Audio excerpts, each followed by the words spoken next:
Give myself a note for later in my production notebook. Okay. And now for the main bread and butter. So, last time on Power Rangers Time Force, we were reviewing and looking at the takes of Noralities. Noralities, for those who were not here for the first broadcast, which is going to be going up in a bit. I've already got the video downloaded. It's going to be rendering, which is why I'm wanting to have some time for later.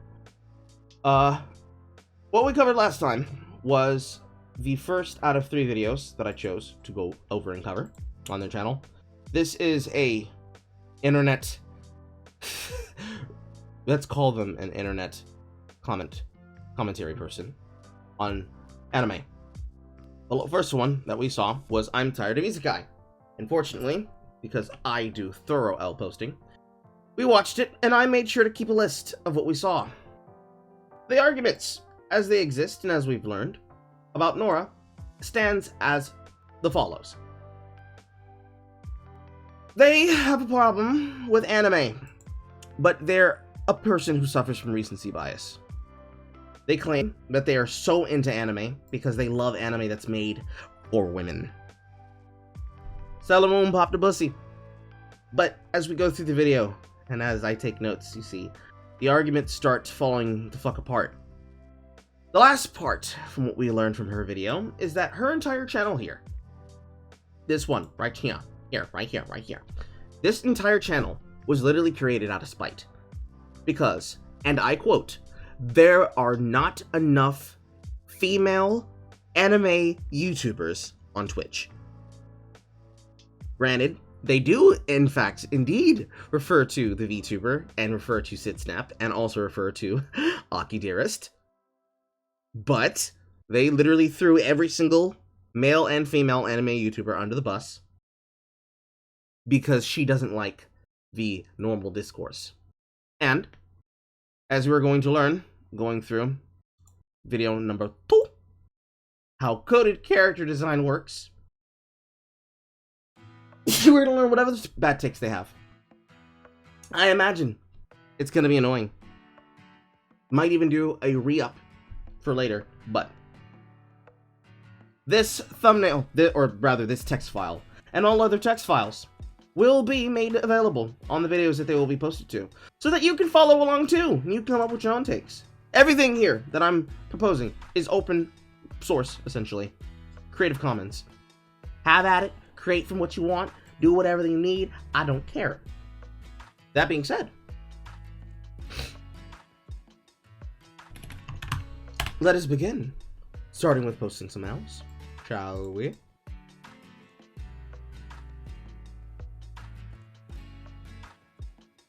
So, Nora's Dragon Lolly takes.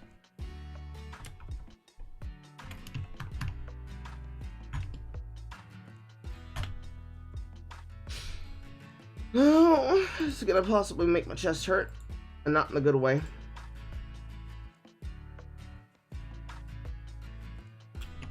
Off goes the background. On goes the content.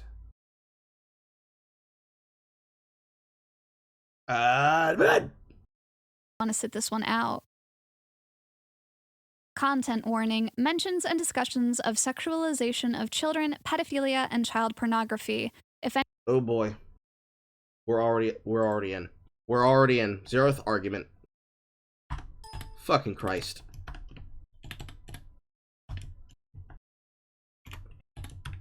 Conflating sexualization of children with child porn from anime.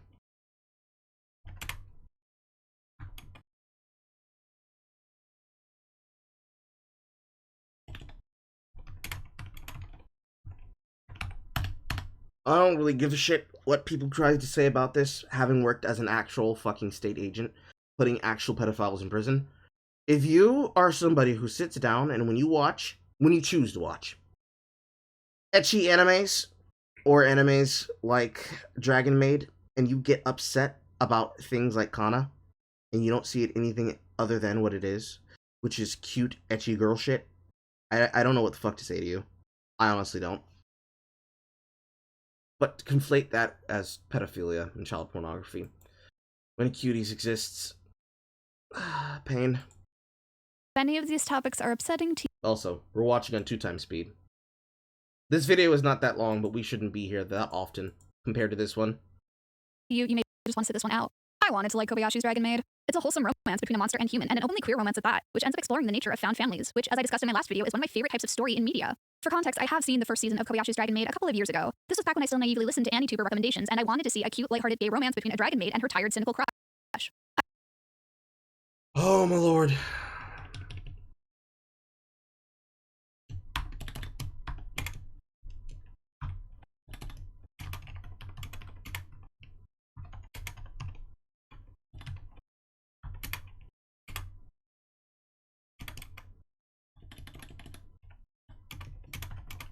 Wanted to watch gay shit, and then I got mad.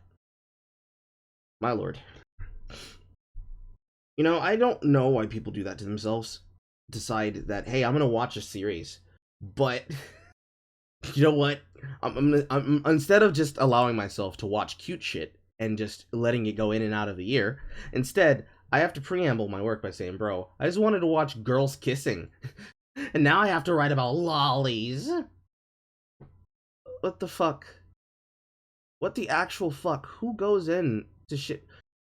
This is a running thread with Nora's work, but she goes in with the highest fucking expectations of shit.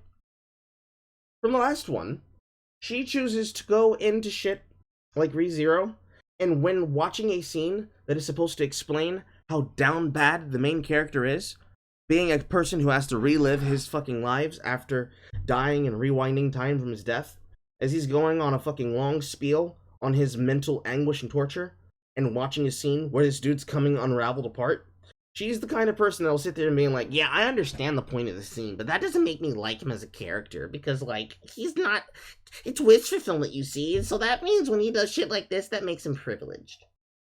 She's that person. She's literally that person. It gets annoying after a while, you know? Just shut up and enjoy things at this point. Unironically, just stop complaining and enjoy things. I was delighted when Toru made a point to state that her attraction to Kobayashi is romantic and sexual, completely destroying any possibility of queer baiting. But the more I watched, and the more the story strayed from Toru and Kobayashi, the increasingly less delighted I became. Until finally episode 6 happened and one of the children pins down another child, and I had to ask myself, how did I get here?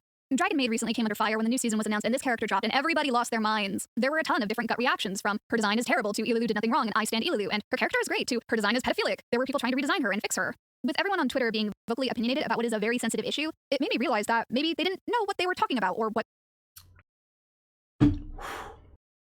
People didn't know what they were talking about on Twitter, so here I am to tell you what is what.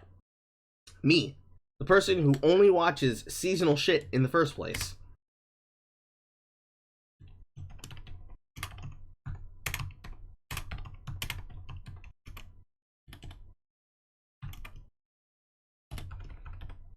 So she's unironically mad at the Mad Stack Lolly. Let's go through some of these takes that are on screen here, shall we? Because these are going past really fast. Slow it down. Turn off the sound. So we have Funny Dragon Girl, Supreme, Second Life, Start, people making fan art. So when she says people were trying to fix her, what she's actually talking about is that people were drawing fan art of her. Because, bro, this isn't somebody trying to fix the character design of this character. This is them drawing her in fucking Supreme work. The fuck? Like, fan art, fan art, fan art, redesigned clothing fan art, but the breasts stay the same.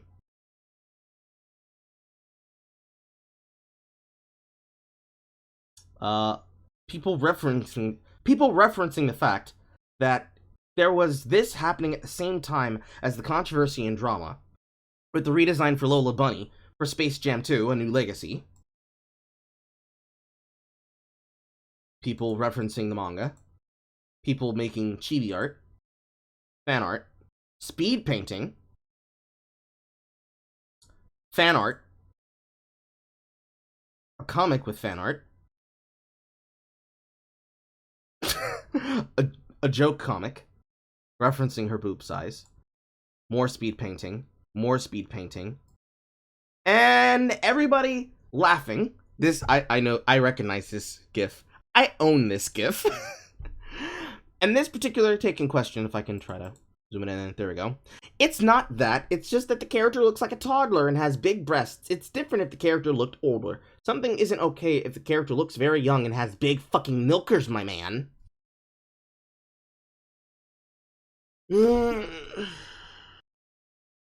Okay, so I'm gonna give you guys here who are on the broadcast a fucking deep dive hint into some of the fucking work I've been doing on the side. All right, I have been writing a radio drama, I don't want to say high fantasy, but an urban fantasy radio drama that I want to start putting out as like creative work on my main channel on the side.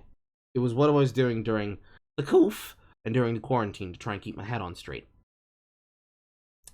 In one of those story arcs, there is a story about a male character that is basically being advanced on and predated on by a millennia-year-old dragon that chooses to take on a humanoid form of either A, a child, or B, a really, really, really, really old woman.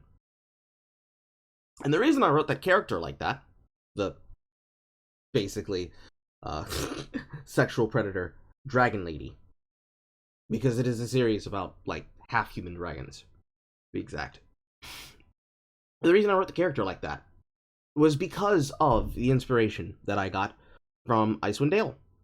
The character Exonomai, the snake, the immortal snake woman who chose the form of a small child to confuse people. It is not a take that makes any fucking sense to claim, look, she's small and petite and has large body. She looks like a fucking child, okay? And the reason why that shit doesn't make any fucking sense is because, number one, there are women right now who are fucking short stack goblins that are just out here with ample bosom, just existing. And when you tell a woman that size, who is diminutive in form, that actually you have the body of a fucking child, you look like a fucking child, do you understand how quickly they want to kick you in the dick and or kump? Like, I've seen people get their asses whooped constantly where I live, here in the South, because they have told a small woman who's got all this titty, has got whole ass kids and a whole ass husband, with another kid in the oven on the way, being told, listen, you look like a child. I thought that you were being sexually trafficked. What the fuck is wrong with you? What the actual shit is wrong with you? Both Nora and this person. What is wrong with you? But secondly, number two, it's fiction. It's fiction, dear. Remember, please remember, we are talking about fictional characters. Fictional characters. She's not real. She's not going to hurt you. She cannot hurt you. You cannot do this to yourself, okay? You cannot be out here like this, doing that. You cannot pretend that you're upset about things when you're very clearly not. Because this is dumb. It is very, very dumb. You can't. Just stop. Just stop. It's number one bad, because you have now told a lie, Nora. And the lie is, people on Twitter were upset, and they weren't getting the real side of the problem, and they weren't seeing what the issue is, so let me, the anime YouTuber, tell you what's correct, haha! It's bad enough that you're doing that. But to conflate people laughing at people who think that this sounds like a smart argument makes me worry about what's going on in your head. That you look at anime, and you're looking at all the grievances that it's doing, but never at all considering if you're having fun watching the anime in question. This is the same opinion and take that I have of Donkey, and why he makes so many bad video game takes. At some point, you have to be the person who picks up a game, or picks up a movie, or picks up a book, or picks up an anime, and says, you know what, I'm not really enjoying this, let me put it down and move on to something else. But no, instead, you decide to torture yourself so that you can claim, well, you see, I was hurting, so now I had to make this video to talk about it. Stop. Stop it. Stop it. Full stop. Let's keep going now. So we have people referencing with Lost Pauses video specifically about Lulu. I remember this video, I watched it. But you don't refer to the fact that he covered this. Not surprising, considering that Lost Pause, Noble, was one of the people that you chose to claim was amongst the overreaching and overly loud male voices of anime YouTubers. Not shocking, not surprising. More fan art. Speed painting. People still laughing at people because they're still trying to take this shit seriously. Alright, so a mixture of fan art, a mixture of criticism, a mixture of discourse, and a mixture of just people clowning people. Nora considers that the improper amount of discourse. Got it.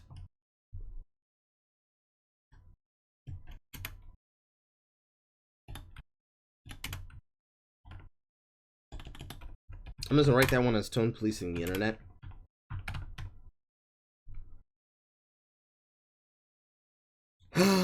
Very sensitive issue, it made me realize that maybe they didn't know what they were talking about or what coding even means and how it applies to character design. For context, I am an artist. Hold on. I forgot to do that. I forgot to go through this. So, fortunately, it seems that Noralities is a tad bit smarter than Lindsay Ellis. She at least did the benefit of us. Granted, she's using light mode. That's a sin. She did the benefit of at least blocking out the profile picture and blocking out the name, but remember, I can still go find these tweets in person. I'm not going to. I'll allow this to be good enough. But, to all the people redesigning Lulu, stop. If you don't like it, don't watch the show, read the manga, or even pay attention to it. It's not going to affect your life in any way. Just let people enjoy what they want. It's fictional. Grow the fuck up. It's always been a litmus test for me that if SJWs hate an anime, then chances are it's probably good. Also, liking and defending Lulu doesn't mean you promote child porn or are a pedophile. It means you can respect an artist's blood, sweat, and tears.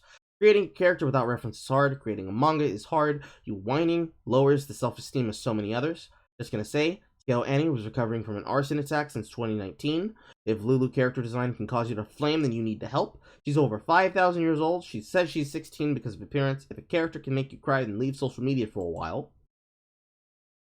And your defense against that is, they had opinions where they told me to get stuffed, and I don't think they're qualified to speak.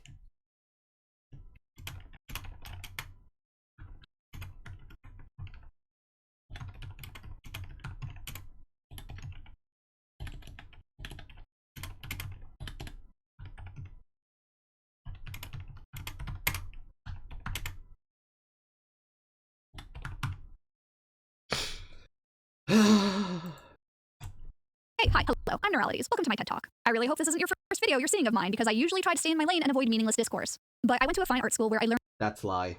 That's hard cap. and studied anatomy, and I have a degree in illustration. So when it comes to art and That's not an argument, Nora. No one cares if you have a degree in illustration. They want to see your actual artwork yourself that you're making. If that's it, very good. But that doesn't discount the opinion of people who have been in the industry for longer than you, and it also doesn't discount the opinion of random Joe on the internet. They're allowed to have their opinions. You don't get to tell them that they're wrong, and then say, well, you're wrong because I have experience, and I know. I have more hand-on game control than most people who have designed games in their fucking life, because I've had the privilege to have the ability to live in the first world, to be able to play those video games. And yet, I am not gonna go to people like Cliff Bleszinski and tell him, listen, you need to listen to me when it comes to making video games, because listen, the last game you made didn't go so well because you tried to jump onto a trend with Radical Heights. So let me, the e-boy on the internet, tell you, the game designer, how to design his games. Because even though he'll probably make a fuckload of money from whatever I suggest to him, it's just not my place. And it's not because I think I have more experience, it's because I don't need to tell Cliffy B what to do, because Cliffy B don't want to make games in the first goddamn place. But also, people who can, will, and do. Those who can't, teach. And those who can't compete, try to cancel people. And I see it as a sin that you are trying to tell people that they don't have the correct opinion Not just because you're a person who looks at everything through a fucking lens that blinds your eye, but also because why is this relevant to an opinion about a new character in the following season of a show? How is this important? Why are you putting this context here to explain why your opinion is smart? Your opinion is just like everybody else's. It's just like mine. It's just like this video in whole. It doesn't matter. It doesn't matter. None of this matters. Character design. Believe me when I say I know what I'm talking about. No, I don't believe you when you say that you know what you're talking about. I can say that you may have some good opinions, and you might have some good advice that you could give when it comes to drawing, but no, I don't trust you to know what the fuck you're talking about, because I don't trust you to tell the truth, because you're the same person who thinks that women in anime are being held back, despite being a big fan of Full Metal Alchemist and of Sailor Moon. You think an entire industry is just not catering to women because it's more beneficial and profitable to monetize men, when literally you know for a fact that josei shit gets made all the time. But you specifically only care about anime. You only care about when the anime gets made. You don't care about the mangas that are then used as the background for what they choose to put to production. You're not interested in going into that shit. You only want to see it once it's been animated on screen for you, so you can say, oh, look, this new shit. No. Hard pass. No. I may end up over-explaining myself, but I'm just going to try to break this down as thoroughly as I can from an art perspective. So really, this is less of a hot take and more of an explanation behind what is a long-running problem. Oh, okay, whatever. What is coding? Coding is a term used in media to refer to when an author wants to convey Coding is a form of semiotics. Coding is what happens when you choose to put an idea of what you associate a concept and concepts around that idea with, stereotypes basically, to a design of a character, and then you create a character around that. So, let me use a good example. One really quick. A good example of a character's coding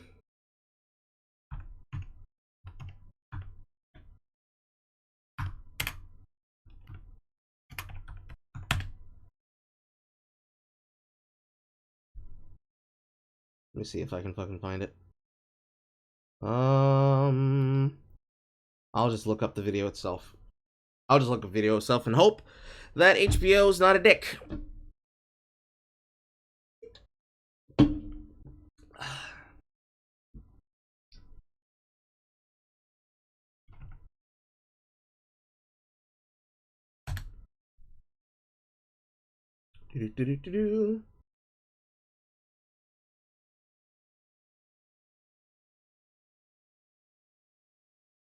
So, Lafayette is a character from a book series, which was then made into an HBO original series, called True Blood, played by Nelson Ellis, rest in peace, a man who died because of medical complications with his health, right?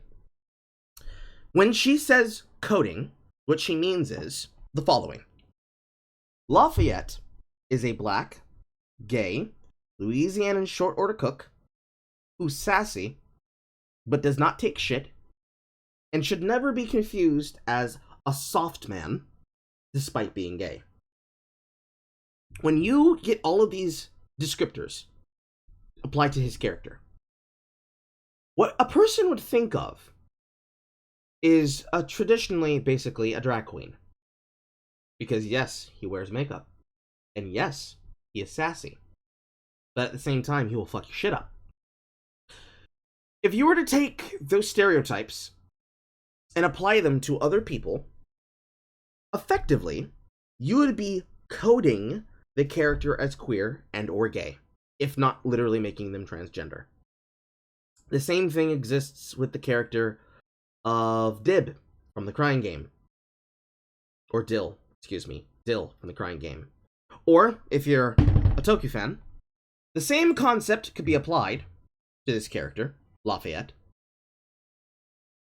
to the character Oren from Kamen Rider Gaim.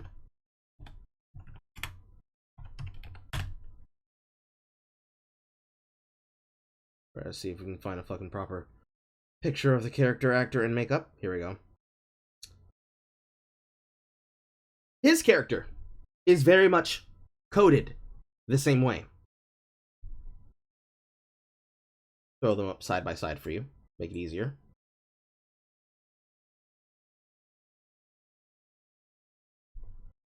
Strong man, man's man, wears feminine clothing, wears feminine makeup, but is out here, right? Masculine man, wears feminine clothing, wears a certain amount of makeup. Stunning. This is the concept of coding across character stereotypes and archetypes in general. The reason why this is done, hello TK, the reason why this is done is because it is a short form method of writing character ideas.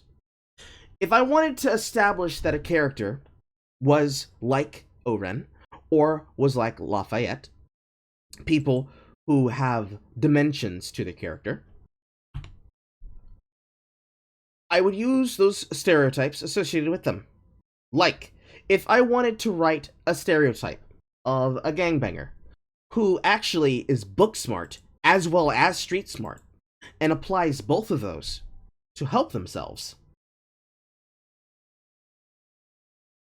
that would be a stereotype of using a gang-coded or a thug-coded character in media. This concept can be applied to anything that possibly is able to convey this convention.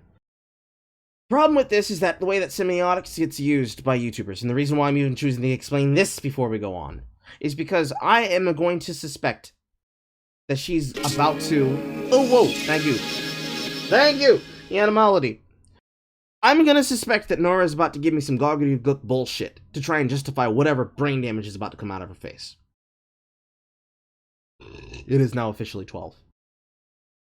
I got 4 hours before work. That's all that means. The reason I have to explain that offhand is because there are so many people who confuse the concept of coding a character as something to mean this character can only ever be seen in this light.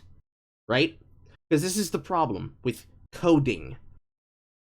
When you have an official breakdown of what a scene means, and if you take this into hand with all of those other creators that she has as a playlist on her channel, because this is what I talked about in the first video as well. You can look that up when it goes up later. She has an entire playlist on the side from other female content creators who talk about movies and review shit. And one of the ones that she happens to quote is the channel that I watch. Just to watch what they post, which is the Sin Squad, who chooses to come at things from a queer perspective.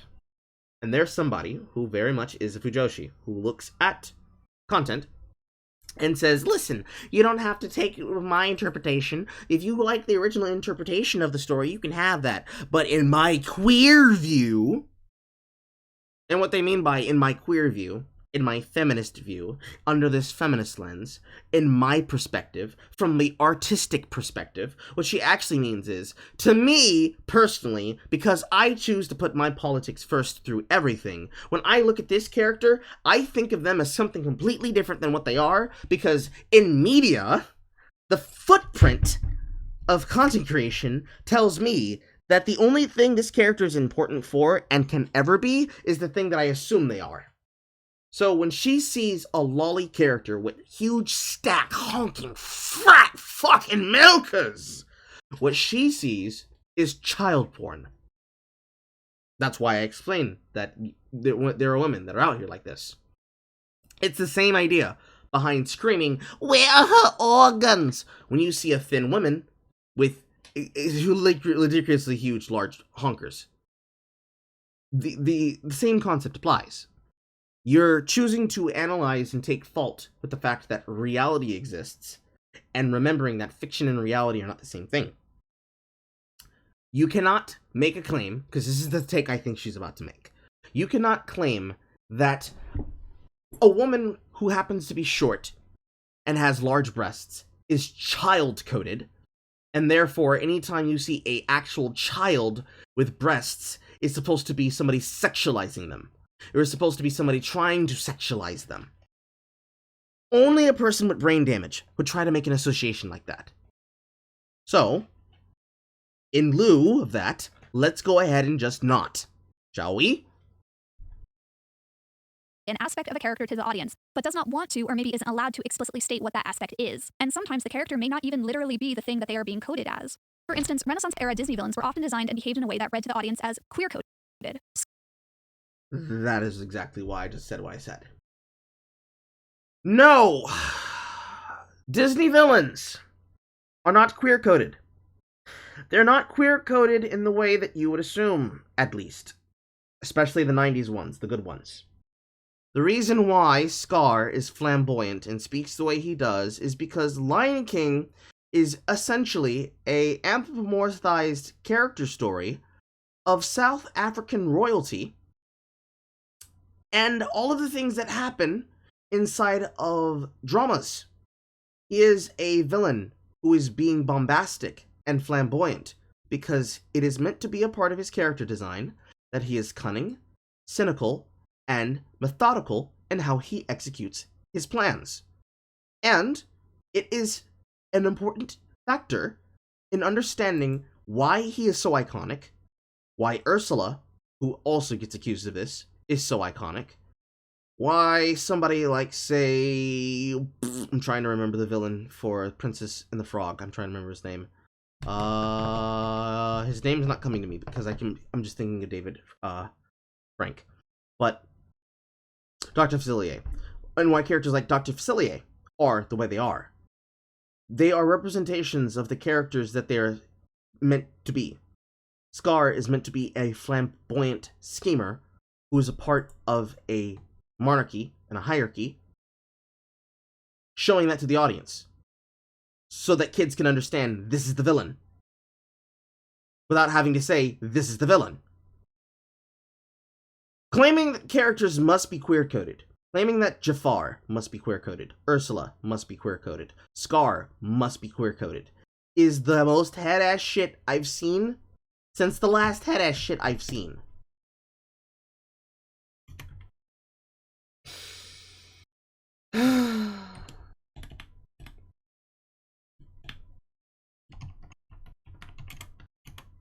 Also, it doesn't make sense. Characters are coded to be things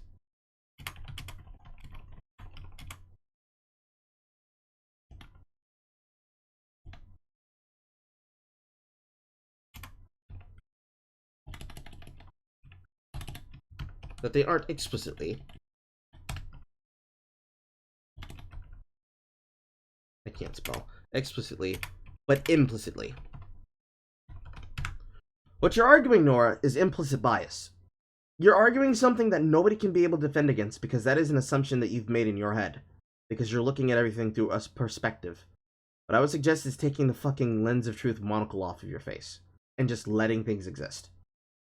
Scar is a feminine and willowy, Jafar wears eyeliner, Ursula was literally based off of a drag queen. At the time, the character designers were using this coding to illustrate that there was something inherently deviant about these characters because of the way they contrasted to the designs of the cis-het, young, and beautiful ideal of the protagonists. No. What they were suggesting is that they wanted them to be iconic, and they wanted them to be memorable. This is the example of what we call good character design, Nora. I know that because I actually sat through on many art classes where they taught this concept. It is what we like to call the establishment of the rules.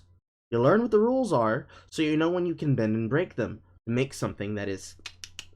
And when you don't do that, it is by the letter, and it is boring.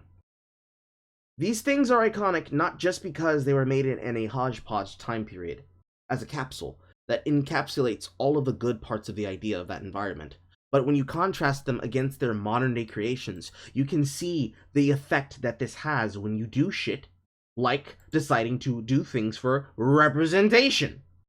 You can see it when you compare Aladdin versus Aladdin 2019. Granted, it is probably the best one out of the modern-day remakes, but you can see the exact lack of fucking soul that is there. You can see it with Cinderella. You can see it with Maleficent. You can see it with Snow White. You can see it with Aladdin. You can see it with... What was the other one? I know Maleficent 2 already happened. I'm forgetting one. You can see it with Mulan. But there's another one before that one. You can see it with The Lion King. You can see it with all these films that have been remade. That they are soulless. They lack the character that these animated designs had with them. Because when you decide to take anthropomorphized IRL nature picture animals that you've created completely digitally, and you have none of the articulation of expressive designs here, it shows you that it is not good. How the fuck, from all of that, did you get, we're queer coding the characters because we wanted you to know that they're gay? The fuck? But this decision sort of backfired and ended up making queer audiences really sympathetic and into the villains who are overall fun and a bit campy as opposed to the hyper-masculine and feminine leads. And this is the thing that you have to understand about coding. All coding is not inherently bad. It really depends on why the author is choosing to code a character and what that code. Alright, so we have him from Powerpuff Girls, Ursula from The Little Mermaid, and James from Pokemon. Him is a villainous devil. A character designed to be like Prince.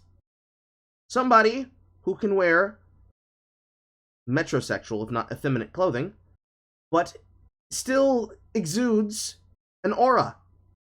And with the case of him, His Infernal Majesty, it's supposed to be a character that will kill you while possibly trying to seduce you. Ursula, yes, was designed based on the appearance of a drag queen, but is supposed to be about a sea witch who wants to help the demure, virginal Ariel try to get with and seduce a man by hinting at the mature elements of being a woman, like telling her to seduce a man with body language while seductively swaying her hips at the camera. And James is not gay. He's not queer either. He is another one of those high society men. He's a dude who came from high society and thus would have a love of things that would make him look as though he was metro. Because he's a dude who speaks like this all of the time. Like a British man would. Or more properly, an English man would. Which is weird, because English people haven't really technically been a thing in Pokemon until Sword and Shield. Sorry, UK. But he's dandy. Yes. Yes, Mariner. He's dandy. He's not gay. If anything, he'd be bisexual, and he'd be flamboyant. But that does not make him queer. That does not make him gay. And then to code a character and what that coding is meant to coding with fucking Steven Universe. No matter where we go, kids, we have to always remember Steven Universe is going to be brought up as an argument. So, Bismuth, lesbian black woman. Garnet, a fusion lesbian black woman between two smaller gay women. And Pearl, a neurotic, possibly Asian, space rock, lesbian, who's down bad. These characters are coded, you see. And coding means that they are these things despite not being these things. To which I'd say, as far as it goes with Steven Universe, yes, that was the intention. When a corporation like Disney consistently codes characters as a marginalized group, like people of... I hit ThinkPad on my fucking laptop. That was the intention of... of Sugar. Sugar did that on design. The same way that you did, Nora, because she's on that brain damage that you're on. She, too, thinks that presenting characters like this is supposed to help for coding and representation. Only because she was somebody who designed her show to pander to that audience. That's half the reason why this show got so fucking bad. She cared more about trying to be in representation with the viewers of her audience instead of making a good product. So her character's story backslid. The story of the show overall backslid. And it was bad for it. That is a negative quality that ruined her show. Because instead of actually caring about art and caring about artistic consistency, having 11 people, herself included, working on a show that was based on storyboarding and art, and having consistency issues with the art. Having that as a problem. That it became a thing she got roasted for constantly. And then people making excuses saying, listen, we care about the representation on the show, not about the off-character and off-model creation designs. Having people throw that as an excuse about Steven Universe is the reason why Steven Universe is a perfect example of what not to do when it comes to character design, to storytelling, to story arcs, to development, and to how to try to coffin your audience. These are not things that you claim as part of coding. That is bad. That is the bad thing to do. The same thing applies to Hook, that applies to Scar, that applies to, I forgot this character from Pocahontas, but him too. That applies to Ursula, that applies to Jafar, and that applies to Hades. These characters were written and designed in a way to be different than what a person would have expected. Especially in the case of Hades. When James Wood read for this character, they were doing all of these things to try and get across this comedic feel to this character, to try to make it different than what people would have expected. Because there are all these people who came in with the bombastic, I am Hades rating. And he came in like, hey, how you doing? The entire point was to make Hades into a smart, cracking, wise guy. So that even though he is the Lord of the Dead, master of his domain in the underworld, he was not what you would have expected the first time you saw him talk on screen. Which is why the character of Hades is so fucking good. It is the reason why Jafar is good. It is the reason why Hook is good. It's even the reason why, for not a lot of people like his character, but it's the reason why somebody like Clayton from Tarzan is fucking baller. Top tier character design. Top tier character acting. Top tier character voice acting. But that doesn't matter to you, because all you see is gay. You're like the opposite of Rantasmo. You think everything needs more queer. You think everything needs more gay. People can't be people. They have to be the embodiment of a concept to you. Carl's not allowed to be Carl. Carl is the example of what happens when a YouTuber and a streamer chooses to have a personality. You're like the girl who claimed the idea about things like memes being extensions of digital blackface. I'm not allowed to be myself.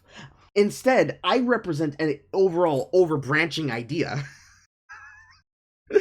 And that overbranching idea is breed. Color or the LGBT community in order to specifically convey to the audience that they are evil, that is obviously not a good thing, which is why context and framing is so important.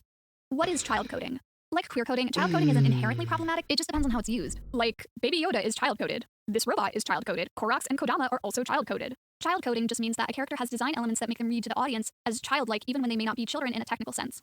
Some of these design elements include being small, having big eyes, being naive, or possibly nonverbal. And when it comes to discussing child coding and how people throw the term around, we end up running into some problems with exactly what it does and does not apply to, because short women also exist. Take, for instance, La Brava, a small-time... She tried that shit. She really tried that shit. See, this is why I said what I said earlier. I said she tried it, and she tried that shit. No, Nora. No. The problem with child coding is exactly the thing you just said, but it goes a little bit more than that. When you choose to look at every single thing through a framework where you have to assume that they must be children because you see there's no other way that I could see them as anything but, that is not a problem with the work, that is a problem with you! If you see pedophilia everywhere, and only you can hear the super secret Nazi dog whistle that makes it very clear that somebody's doing to the child, they're doing a bad and making the child porn, the question I'm going to ask is not, oh my god, I didn't believe that. Quick, we have to stop them. What should we do next, Nora? The question I'm going to ask you is, oh, so you say it's a dog whistle, right? How are you hearing it? If you don't have a reply to that, and there is no reply to it, because the implicit idea here is that it's a dog whistle. But dog whistles are meant to be heard by dogs. So what you're saying is that you hear it because you think it. And because you're thinking it already, and you've made the assumption, you decided to apply it to your framework, which is why framework ideals are bad. And because you've now seen it with your framework, you're going to try to set up this concept to other people and frame your argument disingenuously in a way to get them to think that, oh, well, see, now there's a problem. I didn't realize how problematic it was until you told me, but now I see it everywhere. This is how conspiracy theorists and actual brainwashing happens. It is a character. They are small. You will be okay. It will be fine. They're not gonna come alive and suck your dick. The Astolfo plushie, on the other hand, Villain from My Hero Academia, who is a short adult woman. Her design has elements that can potentially read as child-coded. She's short, her head is big, and her eyes are placed lower down on her face. And I think the creators may have been aware of that possibility and made a few deliberate design choices to mitigate that reading. Like, La Brava is short, but she's curvy. And not just her chest, her waist-to-hips ratio is that of an adult. She fits in with Hero Academia's style of cartoony, exaggerated silhouettes. Her voice...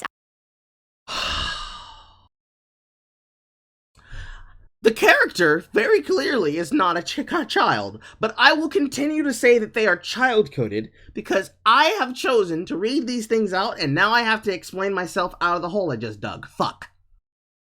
That's what just happened. In this show, where character designs are exaggerated, and it's very clearly intended to be a stylistic choice, I, the reviewer, am going to assume that it must be the fault of the show making her super sexy like that on purpose to mitigate the problem. And while recognizing this, I'm going to continue to say that it's child-coded anyways, because fuck you. The actor is an adult who uses her normal speaking voice. Oh, this is so frustrating! Whatever do you mean, dear girl? The JSTOR video should be racking up views when it's barely being watched. People on the internet have no taste. Her Japanese voice actor is a bit higher pitched, but only in the way that Japanese women tend to speak in a higher register, and not because she's deliberately trying to sound younger. La Brava is romantically involved with Gentle, but again, in the text they are both explicitly consenting adults, and if you think that short and tall people can't be together, you may want to take a moment to check yourself. But even if you... She's really trying it. She's trying to serve both sides of these arguments, and she's really not succeeding. Because again, assumption that you are putting onto the work from your framework. You can't just let it exist. You have to have words. Read La Brava as child-coded, it's not really an issue because her character isn't sexualized. This is what I mean when I say that child-coding isn't inherently... No, Nora. Let's back that shit up. Her character isn't sexualized, therefore it's okay. La Brava wears a corset, which accentuates her figure. It is a part of what's supposed to look like a ringleader design, which is why it works. That is why her character design is top tier. The problem here is that you have decided to claim what is and isn't sexy, and what is and isn't sexualized in the moment. A woman wearing a long shirt, oversized shirt, and the outline of her bosom, and thus her cleavage, being made under the clothing, enough that it is accentuated by the boob pocket that it forms. You are claiming that that is sexualizing a character. Somebody who just wearing clothing is or isn't sexualized. So, to you, things that were meant for the period and pieces and time periods that they were put together for clothing, when something is accurate to the design, corsets to you are only sexualized when it's clear that the character is being written as sexualized, rather than it being appeal and form-fitting, so that it's pleasing to the eye. But even if someone were to tell you, listen, it's pleasing to the eye, it's aesthetic, and it works, so we're going to do it, and we like this, and that's the point of what we're doing, because we're having fun with the character design, you're the person that will say, well, you see, they wanted her to look like this, so this means this one is example of it being sexualized. But this other one isn't sexualized because blah, blah, blah, brain damage.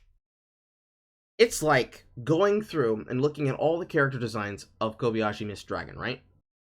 Including the one that got people mad the first time, which was the design for, I believe it's Kobayashi herself.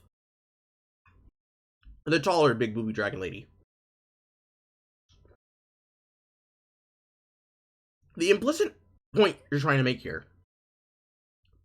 is if a person chooses to wear a swimsuit, a two-piece swimsuit, so bralette top and panty bottoms, that is inherently sexualizing them because you're seeing more skin than you would normally see.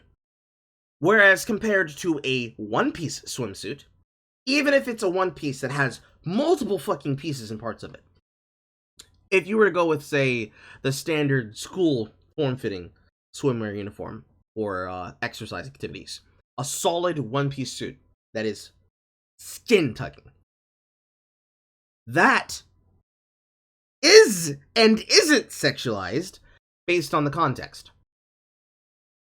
If the point is that you're having a school swimsuit meet, and they're having a swim team meet for the purpose of the competition, there shouldn't be any inherent sexualization going on there. Because it's competition, right? Well, let's say you're a character. I'm thinking of several different scenes where this has happened, both in hentai and also in anime. You're a character who has a boyfriend, and you're on the swim team. You're captain of the swim team. And it's your first time. And so you've decided to try to seduce him in your swimwear. In these two contexts, in one scene and in the other scene, something that wouldn't inherently be sexualized can become sexualized. But not because of the character design and not because of the clothing choice, but because of the situation. Specifically, the instance, the scenario in question.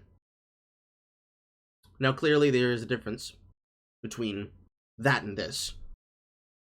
This is you picking and choosing anime where character designs are done on purpose for the point of making a character concept to you getting mad about a character because they have body parts. But the same idea follows. And this is you trying to do both arguments at the same time, but missing the key concepts that make this important. People wearing clothes does not make them inherently sexual. People choosing to incentivize on said sexuality makes it sexual. Intent, Nora, intent is the point. Intent is the key. A woman intending to try to seduce a guy by playing on his kinks, or wearing negligee, lingerie, whatever, is different from, say, a woman who incidentally just happened to hit all of a dude's kinks because the shirt she's wearing has an off-shoulder taper to it. In that scenario, even though she's wearing clothes to look good, and it could be the most modest, wholesome shit you could expect. It could be even the cutest shit, where a girl chooses to wear something like a romper or an overall, and she's wearing a shirt underneath it, but there's that part of it where she has the overall on one shoulder, but then hanging off on the side. Oh! Ah! Top tier. But it's situations like that, where that's some shit some people can be into, because that just happens to be their bop.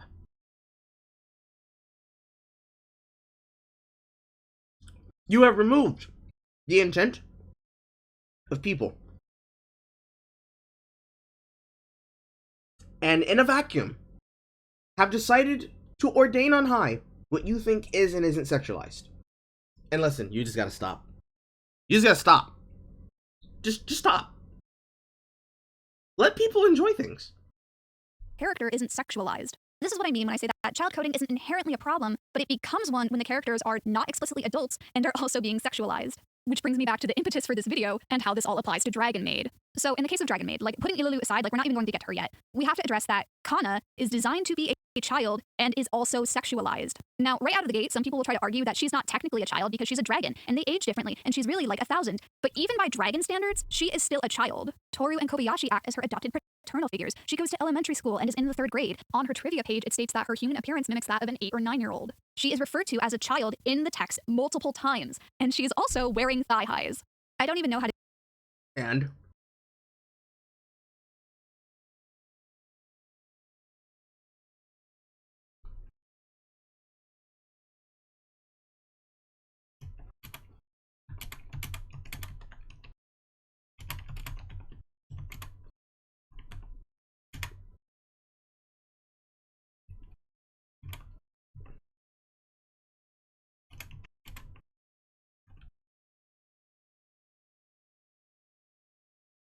And, Nora, it is a cute series about dragon mates. And about a particular dragon maid pursuing her interest in a woman. You're upset that cute characters are wearing cute clothing and doing cute things.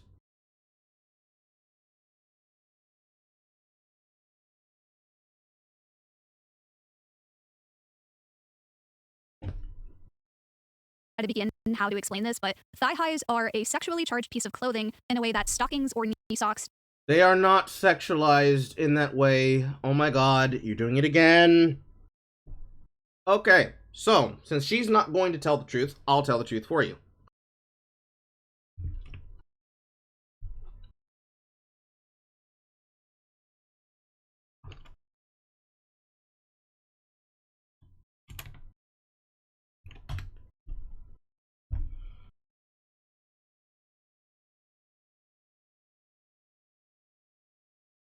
Did I spell it correctly? Is that a real guy?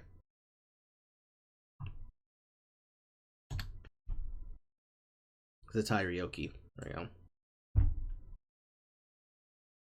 Okay, so, the concept, ladies and gentlemen, of Zetai Ryoki, the word that means absolute territory, refers to the area of bare skin between the gap over knee socks and a miniskirt or over shorts, which is through that of character combination. I'm trying to find, there we go, TV tropes page should have the thing I'm looking for. Lovely, yes it does. So, what she means and what she's claiming when she says, actually this is super sexualized, is this diagram on the screen. As opposed to ankle socks, as opposed to crew, to then 3/4, and then highs, and then over knees, and then thigh highs, it is a concept where a person thinks, or rather, in fashion-wise, if a person is wearing a specific height of sock, that it is then directly connected to how aesthetic it is, and how aesthetically pleasing, which is what I was talking about earlier, to the design and to the overall fashion piece of the ensemble. The argument that she's making now is, yo, she's wearing thigh highs. Thigh highs are sexualized, don't you know? That's what women want to wear when they're wearing how uniforms. To which, number one, really? But, number two, no. Thigh highs are, again, not sexual, because for a lot of people, this would then be saying wearing nylons in general. Actually choosing to wear pantyhose is sexual. And it's not. It's just attire. It's just clothing. We as humans have associated the concept of that being sexual to us because we have been bombarded in our 8 brains the pictures of secretary women and office ladies being super desirable and also super hot. Ideas being such as the hot secretary. It is what we call a cultural meme. It is one of the most oldest cultural memes that have been ingrained into our modern day society to the point that it is fetishized at this point. And it is the line of fetishization that you're trying to refer to, where you are disappropriately applying it here. Thigh highs are fetishized by some people, yes, but that does not inherently mean every use of them is sexualized. Again, intent. Someone choosing to sexualize thigh highs, and so they draw every character that they model in their artwork with thigh highs, and also in revealing states of lingerie, is one thing. A character having thigh highs as a part of her character design and her wardrobe is not sexual when the character is just existing there, bro. Because now, Nora, again, you're saying there's a dog whistle here, and I have to ask you, how are you hearing that dog whistle? Why are you looking at Kana and you're thinking, damn, girl, you sexualized as fuck? Why are you doing that? Stop it!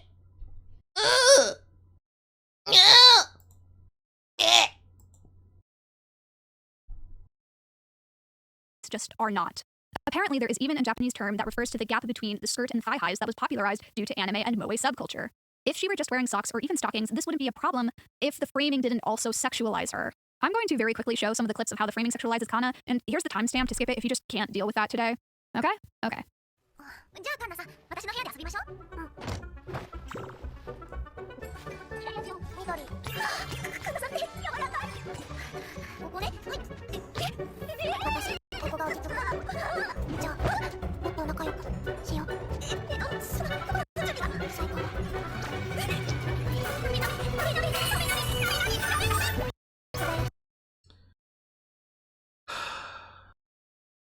Once again, for the same time again, Nora is deciding to get upset at fan service.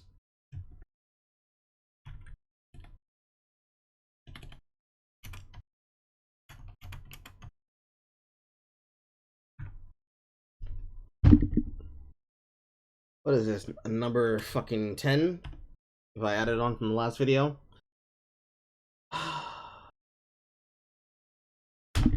Nora, that's not an argument.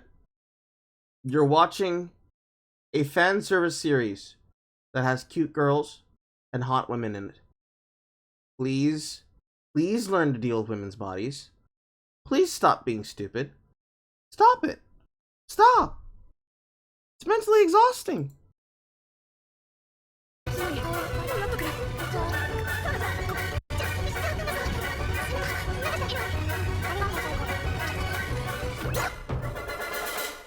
Kana is not even child-coded. She, in the text, is literally a child. But is Ililu child-coded? Another misunderstanding, or in air quotes, counter-argument that seemed to crop up a lot around this discussion is what childlike facial proportions mean, and how that applies to anime, where most characters are already stylized to have larger eyes and heads. A simple way to design a character... Oh my god.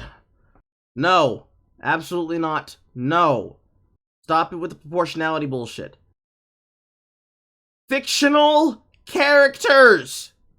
to appear as older or younger is to measure how many heads tall they are. Note that most people are not going to be 8 heads tall, like this guy here is a quarter inch short of 7 feet tall. How many heads tall you are is going to vary from person to person depending on your height. For instance, I'm 5'4", and if I measure the length of my head, I'm roughly only 6.3 heads high, which proportionally ends up putting me in the 10-year-old boy category, which is frankly not very surprising. If we proportion... Oh, what's that? The woman who has just tried to apply the argument to herself realizes that the shit also labels you incoherently? It sounds like you should probably not use this as part of your argument. Shouldn't it, Nora? You're gonna keep doing it anyways, aren't you? Yeah, you are. Scale up the child to match the adult's height, you can see that the head of the child is twice the size of the adult proportionally. And if we resize their heads to be the same size, we can see that the child's facial features are much lower down than the adults. So when I see people argue that Dragon Maid is just in the classic anime moe style, and everyone is chibified and cute, and that there's no difference between Kana and Toru, I can agree that it is... Who made that argument? Please, present your source. You had the ability to show all of these other fucking tweets. Present your goddamn source where somebody told you that. Who told you? Because you and them are stupid. No, Dragon Maid is not chibified. That's why it's not a chibi maid series. A chibi maid series would be like the Maid Pleiades, which was a spinoff made for Overlord, where all of the characters are drawn in a chibified style that even allows you to see the characters for what they are. Because the Maid Pleiades that are a part of the Tomb of Nazarick are not characters that you see very often. They're side characters, and they're only supposed to exist there so that you know that there are chibi characters in the story. But that is an example of chibification. This is not that. What the fuck are you talking about? Hard to see the difference because it is stylized, but there is a difference if you are actually willing to look at and take the time to compare them. Measuring them by how many heads tall they are, we can see that Toru is just under 6 heads. We are now doing literal math to try and discuss in disguise exactly what the fuck this argument is about. Also, while we're doing this, let's go ahead and apply the rigor that I just said about taking character designs and deciding to sexualize them and decide that they are sexualized based on what you personally think. We can physically see the outfit for Kana and see the outfit for Kobayashi, right? Tall woman, long dress skirt. Probably I'd say modern maid. Compared to this, I'm going to go ahead and say more traditional ceremonial type of outfit. I can almost promise you, based on what we see here, that even though all you see is the beginning top of her socks, Kobayashi is possibly also wearing either crew-cut socks or knee-highs, but for sake of argument, let's say she's wearing thigh-highs under that skirt. By your own argument, using your framework, Nora, you are suggesting that Kana is hypersexualized, but Yashi not. Now, who in the audience, by show of hands, can understand why that's a fucking problem and why you probably shouldn't make arguments like that? Or at least don't use that kind of framework. Show of hands, who can see, who can see? It's a rhetorical question, but go ahead. I love audience interaction. This is the problem, Nora. This shit doesn't work. You will know that this shit doesn't work, but you're gonna do it anyways because it's for sake of argument. Here's my argument. Enjoy the animes you're watching. If you're not enjoying your anime maze, change the fucking channel. No one's forcing you to do this. Which seems about right for the average Japanese woman. Meanwhile, Kana is only 4.5 heads tall, which gives her the proportions of a 2-year-old. I don't know what you were expecting at this point, frankly. Let's compare her facial proportions. If I select this image of Kana and overlay her on top of Toru, and when I resize her head to account for the perspective and have the chin line up in the same place, you can see that Kana's eyes are significantly lower down. Her face shape is round and less defined, which is a feature that signifies that she is a child because she was designed to look like a child. And if we do the same for Ilulu, we can see that she's proportionally the same as Kana. And if we overlay her on top of Toru, we can see that her face shape is a little bit more defined than Kana, which would make sense considering that she's supposed to be a bit older than her. But her eyes are just as low down. And the thing is, they even...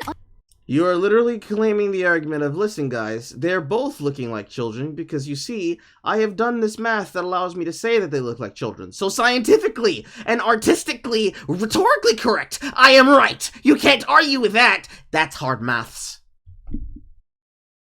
Yeah, what if I tell you to go fuck yourself? What happens then? Nothing? Cool. unbabyified her a bit from the manga. And listen, I tried this with La Brava, and yeah, she's not even 4 heads tall. But again, La Brava is in the text inarguably an adult character with an adult's voice and mannerisms, while Kana and Ilulu are not, and they talk like children. いつものチェンカンなら見つかった時点で逃げていた私と一緒に歩いてくれた S は初段の S 小林マモと酒癖悪くてマジヤバくねいや悪口どうもすみませんところで君は誰私の名前はイブンブンなぜ来たかはまだ秘密 And again, Ilulu is supposed to be visually 16 anyway, so I don't know what the argument is here, y'all. She is still depicted as a minor. Like, everybody understands how dog years work. I don't understand how we keep coming back to the 10,000-year-old dragon well. It does not matter that Baby Yoda is 50 years old, because for his species, he is a baby. Their lifespan is different. Did Ilulu start the problem? No, I think she just brought light to a problem that was already apparent in Kobayashi's Dragon Maid. From the beginning, Dragon Maid has always had unrealistic female body proportions, but up until now, it has only ever been depicted on characters that weren't minors. So I think this was the nail in the coffin for a lot of people. Here, someone even tried to fix Ilulu by flattening her chest, but like, this does not even fix the problem, because it is these other design elements that code her as a child, and she is still in thigh highs in her underwear. Coding can be used for many reasons, but historically, it has been used when you want to depict something that may be socially frowned upon, or even illegal, and you would get in trouble if it were explicitly in the text. And I do have to wonder if the dragon angle and giving Ilulu such a large chest was one of the ways the author tried to sidestep the child coding accusations. It is the pattern of all these things in Dragon Maid that is upsetting. Even if it doesn't happen that often, it's the pattern of Rika's eyes rolling back when she touches Kana, Shota being consistently flustered by Lukoa, the sunscreen section, the compromising framing of Kana, and now Ilulu's design. It all starts adding up. Closing thoughts. This doesn't mean anything, though, because this is anime tropes doing what anime tropes do. You could say that this is the coding that goes with anime in general, and what goes inside of a series that is inherently bent on romantic rom-comedy. You're getting mad at the romantic rom-comedy for doing things that comedy series do. I wonder, is this the same take that you'll have about Konosubarase? I imagine it might be the same take you have about Konosuba, considering that was one of the many portal dramas that you claimed you watched and that you said you understood, yet at the same time chose to throw it up as being a wish fulfillment anime. I mean, in some cases, sometimes yes, but no. No. Because you made that take about a lot of shit. It doesn't work, Nora. It's horrible, Nora. And really, all you're doing is you're driving yourself insane because you're looking for patterns in the code. You're looking for a repeating pattern, and then you're telling me I should care that I see the repeating pattern. I don't. It's not a problem. It's only a problem if you keep looking at it. Do I think everybody who watches Dragon Maid is automatically a child predator? No, I don't, and neither should you. That kind of single-minded ideology is inherently flawed. Vast blanket statements like that are just not true. So why the fuck would you suggest that people would need to have to think about it by putting it as a trigger warning in the beginning of your video? There is such a thing called social infectance. You have told people that there is something there, so now they are associating the concept waiting for the other shoe to drop. And as they go through this video and they're trying to figure out what the fuck made you think that you needed to tell people that there needed to be a trigger warning for something like child sexuality, child sexual predation, in general, child porn, instead of actually saying, listen, I see this, you might not see this, but I can't stop seeing this, would sound a lot better and be a lot more pleasing if it's just your opinion rather than, people have incorrect opinions about Dragon Maid and I just want to talk about it because we need to have a conversation. And the thing is, like, I get it. I get why some people want to defend Dragon Maid, like parts of it are legitimately good. When the focus is only on Kobayashi and Toru and their found family dynamic with Kana, there's a lot I genuinely like. And I was willing to put up with some stuff that made me uncomfortable because there still aren't a lot of canonically queer romances, and definitely not ones with this level of Sakuga. Again, my point exactly. I want to enjoy Kobayashi's Dragon Maid because I'm horny to watch this lesbian romance. But I can't stop seeing these problematic things in the work. Guys, People can watch media that is problematic critically, and just because they watched it or liked some aspects of it does not inherently make them problematic in the same way, because that is not how humans work, and no media is perfect. But at the same time, you can't turn around and say that the people who are upset about the design of a child being sexualized are being too sensitive because they just don't get anime. You are being too sensitive because you do not get anime. You're complaining and demanding that things be made for your sensibilities. To which I'd say, if you can't find the things that are just not going to trigger you constantly as you watch things that are popular, because you force yourself to watch things that are popular, because you're basic. When you watch these popular things, and then you get mad at them because, oh my god, it was so good up until they showed the big booby lady. Oh my god, it was so good up before they sexualized that child. Oh my god, it was so good before they took my queer gay romance away from me. Oh my god, it was so good, and I was so into this queer romance until they just made it that they were really close and good friends, but then made it a joke that they were running about, making it seem as though it was cool to bait people being flustered at large breasts when they're pinned up against the wall because they're scared of getting ara-ara'd. It was so good up until that point. Now I'm completely out of it. When you stop looking at anime to feel that you need it to do what it needs to do for you, and pause, stop. That's all I needed. I've already nutted. It needs to stay like this. This is the part that makes me nut. These parts don't make me nut. You need to stop trying to think this is fucking something you can pause and start, right? The work is the work. The canon is the canon. If you don't enjoy the canon, don't watch the work. You don't have to watch. You never have to watch. And I'm going to keep saying it. You don't have to watch. If you don't like SAO, for example, I don't. Although there are parts of the spinoff series that I like. If you don't like SAO, you don't have to watch SAO. And I haven't. I haven't seen a single fucking episode of the shit since the second season. The proper actual second season when they go to the Bullet online game, that one. I haven't watched it live since. I'm pretty sure they're on Allegization War for the Underworld right now, and still haven't. Don't plan to. Not unless somebody forces me to sit down and watch it with them. But like, you don't have to do any of this shit. You choose to do it to yourself because you want to be upset. You want to be mad. You have your take heard. And if you want to make your take, granted, super good, but now that means I get to criticize it. And quite literally, you have to stop driving yourself insane, looking for problems where there are none. You have to stop it. You have to stop getting mad. You take the advice of this user. They are not wrong. This is fictional. Grow the fuck up. Deal with your issues. As an audience and as creators, we have to ask ourselves what message is a piece of work sending out into the world. No, I don't. Not if I don't want to. If I choose to think about how my work is going to be perceived, I have to do that in the narrative work and say, what do I want to say about this story? And when I choose to make that choice, I don't have to explain myself. I don't have to elaborate. In my story, when my character will be introduced, and you're going to have this character who's intentionally choosing to who chooses to shapeshift between the child form and an adult woman form, when that happens, I don't have to elaborate, and I'm not going to. Because I chose to have it there. Because I want people to have to think about it.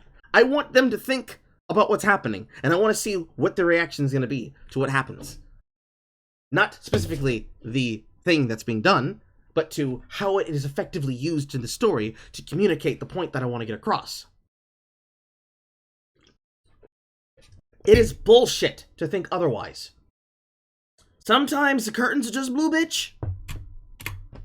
And how are people going to respond to it? And if your story invites predators in and makes a space where they might feel validated...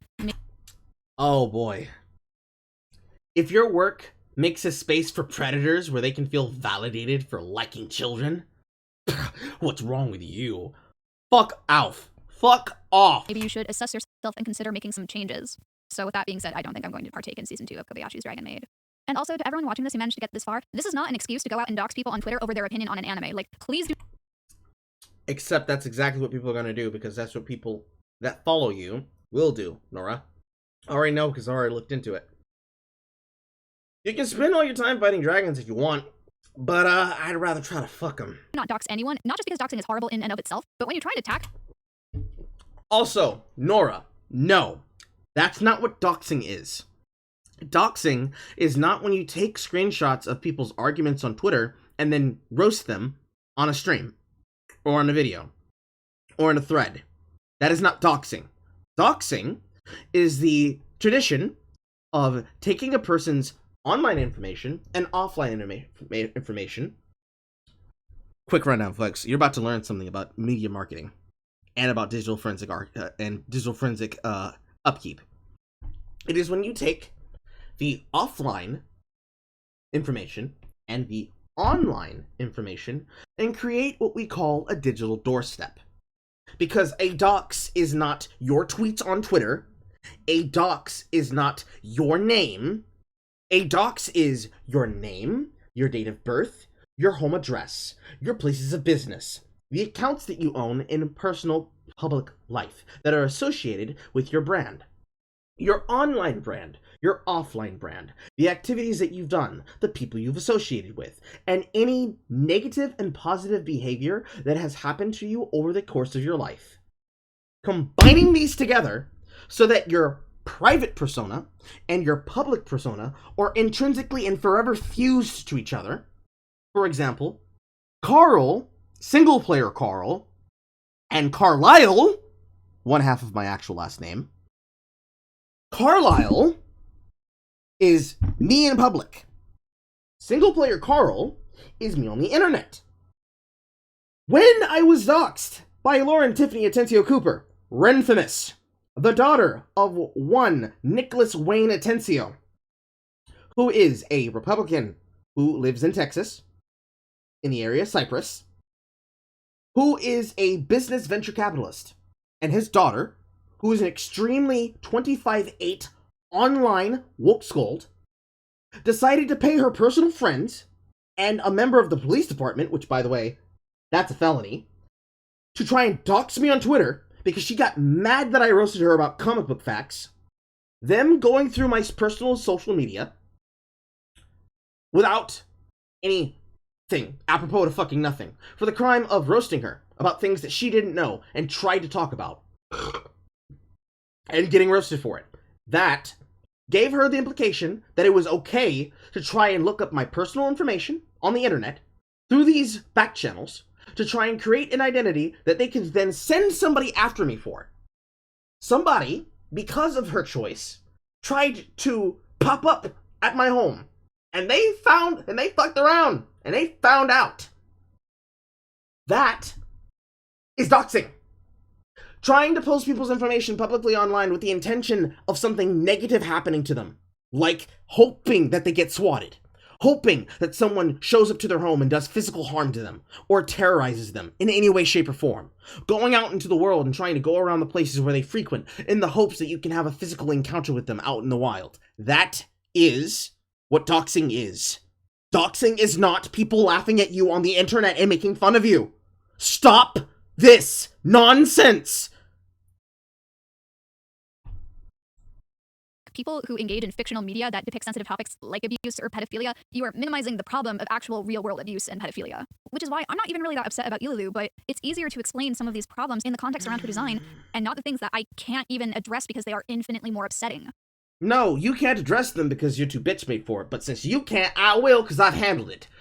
You, Nora, pissed me off in a lot of ways, and right now, you're right there. You are right fucking there. Because now, you have decided to take a platform that you have no understanding what the fuck you're talking about. No, This show does not create a space for pedophiles to think that it's okay to sexualize children! Something that actually does that would be Cuties. But hey, are you gonna go to Netflix and tell them, listen, you guys are a negative corporation and you need to be deplatformed. You cannot do this. You are making a space for pedophiles. Ooh, Little Witch Academia. Ooh, Legend of the Seven Sins. Ooh, Ultraman. Because I can tell you right now, I've had this conversation. I've had this serious conversation multiple times. And every single time it's, oh, well, you see, I can't stand the fact that they did that. But, you know, they make other shit. The other shit's okay. Every single time I've brought up to people who are players who play Riot and are excusatory towards the bullshit that company has done to women, in the same breath that I tell them, so you're gonna keep playing their game, aren't you? It's like, well, the women should have been abused. That's a horrible thing that the company have done. But, you know, they did a lot of other work. I like playing... I like playing Rise. Riot's a fun champion. I like playing Darius too. That's the shit you're doing right now, okay? You are doing that performative bullshit that I don't fucking like, and it has to stop, okay? It has to fucking stop. Number one, it needs to stop because your arguments are that of a person who is uninformed about the actual dark shit that exists out there, okay? Because when you decide to put a trigger warning up about how lolly characters are actually sexual pedophilia, you are discounting actual real problems, like Desmond Naples, who unfortunately had no support structure around him that protected him from the predation of not just people around him, but his own family members pimping him out for clout. You're not about to talk about shit like that, are you? Nah, because who wants to talk about shit like that? Nobody wants to deal with Lactatia. Nobody wants to deal with Desmond. It's amazing. Because in order for you to do that, it requires you to have a little bit of the sensibility to deal with these problems. But you have too much of an ooh, soft girl to do that. No, you can't even begin to talk about that shit because it breaks your little fucking heart. Meanwhile, at the fucking age of 12 to 23, I worked with the police department to put pedophiles in fucking jail. It is a video on my channel. You can go look at it. I go over it. The entire short view that I'm going to give here, short version, it was mind-melting to have to deal with, but I could deal with it because I wanted to do some good, and it is part of my fucking job. It is a part of my job that I have to see dumb shit on the internet, and I have to present it. Because, in many ways, I started out being somebody who wanted to play video games, but it's become necessary that I have to become one part journalist, one part commentator, and one part presenter. Because unfortunately, if people don't go through the details and show you what the fuck they have to talk about and explain concepts where you fuck up because you can't see things except in one viewpoint, because you are constricted to a social dogma that requires you to make excuses for your viewpoint, while at the same time praising your religion as the best part that everybody should be a part of, I don't know why other people aren't. And then you go on to devout that cult nonsense. That's the reason why. I have to do my job 5 billion times harder because the people who could have done the work in the beginning chose not to, because that's not what they wanted to talk about. You didn't want to have a video to talk about child porn. You wanted to have a video when you wanted to complain and bitch about Kobayashi and Dragon Maid. But no, you needed to make it about actually, we're going to talk about character design and how I think this is bad and why I'm not going to watch it. Because you need to justify it for yourself.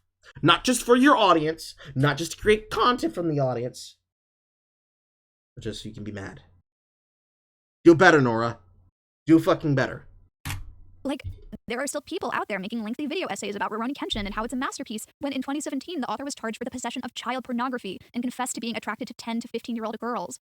And he wasn't fired, and he was allowed to keep publishing his manga because it makes money. Like, you can't ignore that, and I can't make a video explain... It's simple. It's called separating art from artist. It's what the people that I talked to did.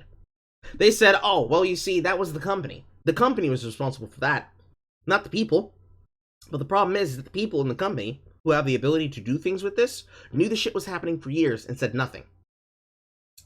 Nobody knew this shit was happening. And the company that made the choice to decide to allow them to continue making the shit after they were caught, those would be the people you'd hold responsible. But here's how that changes, Nora.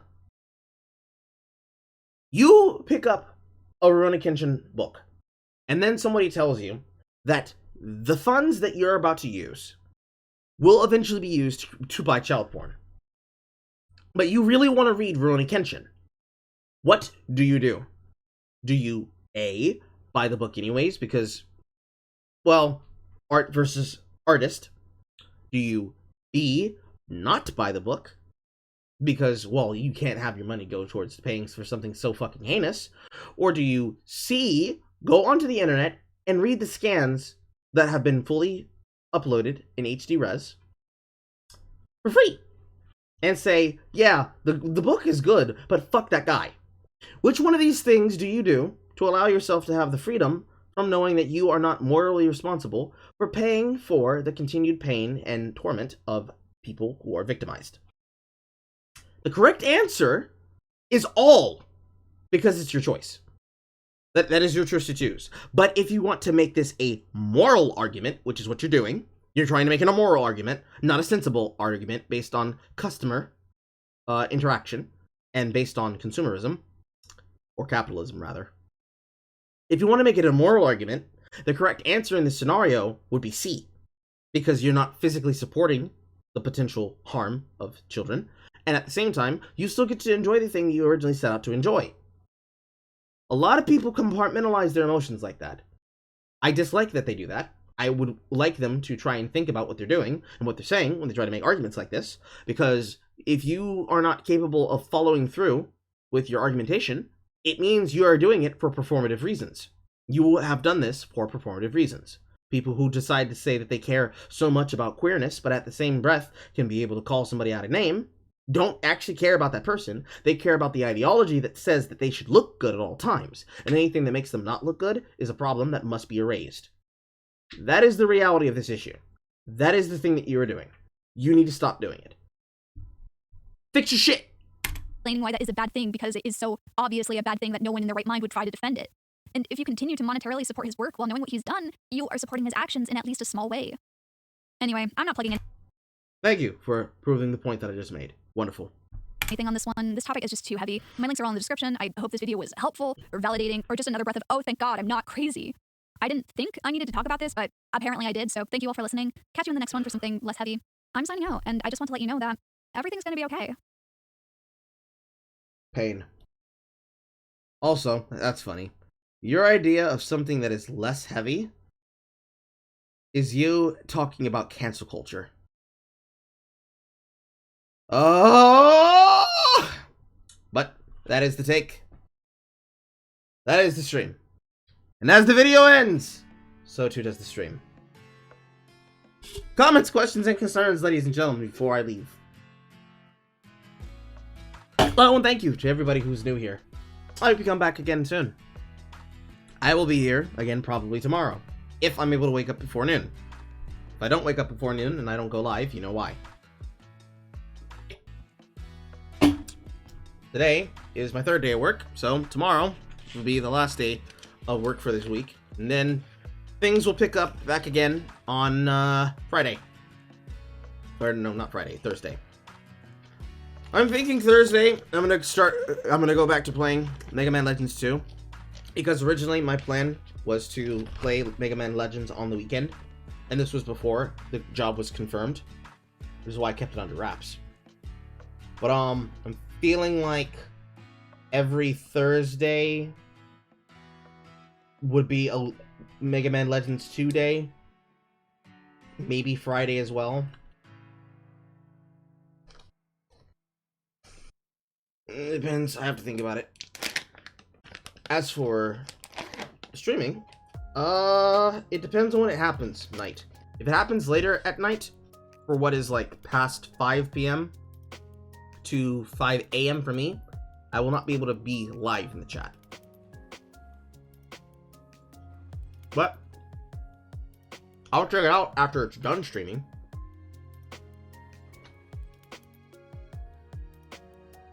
I'm hungry.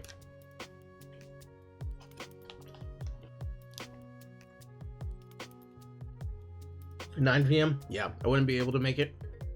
I'm not allowed to have my cell phone on me when I'm working on the floor. High security building. The only place I'm allowed to have a cell phone is outside of the work floor. I could maybe stop in for like maybe during my lunch break, but that's it. I wouldn't be able to hang out.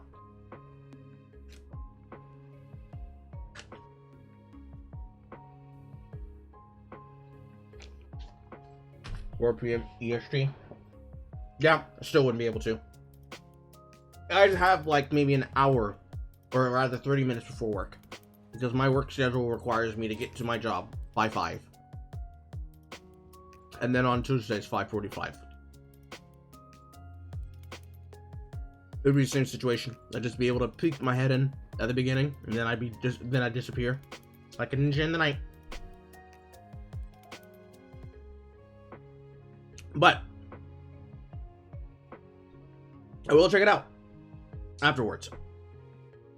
Hey y'all! I am Coral, seller of coral and coral accessories. And I am going, I am leaving, I'm gone. Goodbye. Goodbye. Goodbye. Goodbye. Goodbye. Goodbye.